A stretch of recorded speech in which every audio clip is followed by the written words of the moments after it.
आपल्यासोबत आहेत चंद्रपूरचे आमदार किशोरभाऊ जोरगेवार. काय सांगाल, खरं तर आता ही नैसर्गिक युती आहे का? कारण पूर्वी शिवसेना आणि भाजपाच्या मिळून मात्र महाराष्ट्रात अशी घटना घडलेली नाही आहे.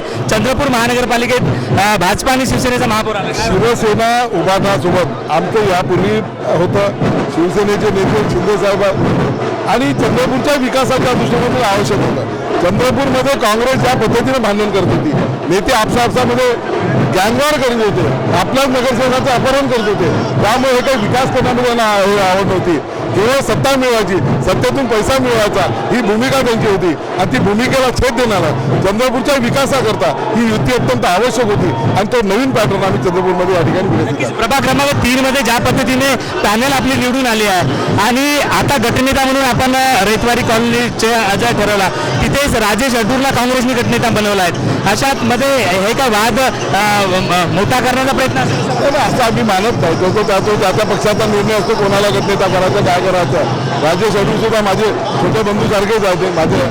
मी त्यांना काही म्हणणार नाही, तो त्यांचा विषय आहे. परंतु आम्ही या ठिकाणी जरी आम्ही सत्तेमध्ये असलो तर तो जिथं काँग्रेसचं सहकार्य असेल आवश्यक असेल, विरोधी पक्षाचं सहकार्य आवश्यक असेल, ते त्यांचं घेऊ आणि त्यांनी द्यावं ही सुद्धा आमची पुढील वाटचाल आणि पुढच्या विकासात्मक काय सांगायचं.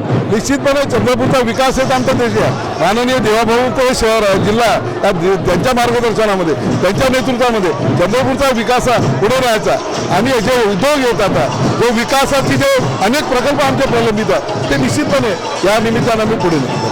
नक्कीच हे होते किशोर भाऊ जोरगेवार, चंद्रपूर विधानसभा क्षेत्राचे ते आमदार होते आणि त्यांनी सांगितल्याप्रमाणे या विकासाचा जो पायंडा तो विकासाचा पायंडा कुठे राबवणार आहे. इथे कुठलाही जे खरेदी विक्री किंवा असं कुठलंही काम इथे झालेलं नाही आहे. एकमताने देवेंद्र फडणवीस या महाराष्ट्राचे मुख्यमंत्री यांच्या मार्गदर्शनात खरं तर चंद्रपूरचा महापौर झालेला आपल्याला पाहायला मिळतात. अशी प्रतिक्रिया लोकराज्य टीव्हीच्या माध्यमातून किशोर जोरगेवार आमदार यांनी दिलेली आहे.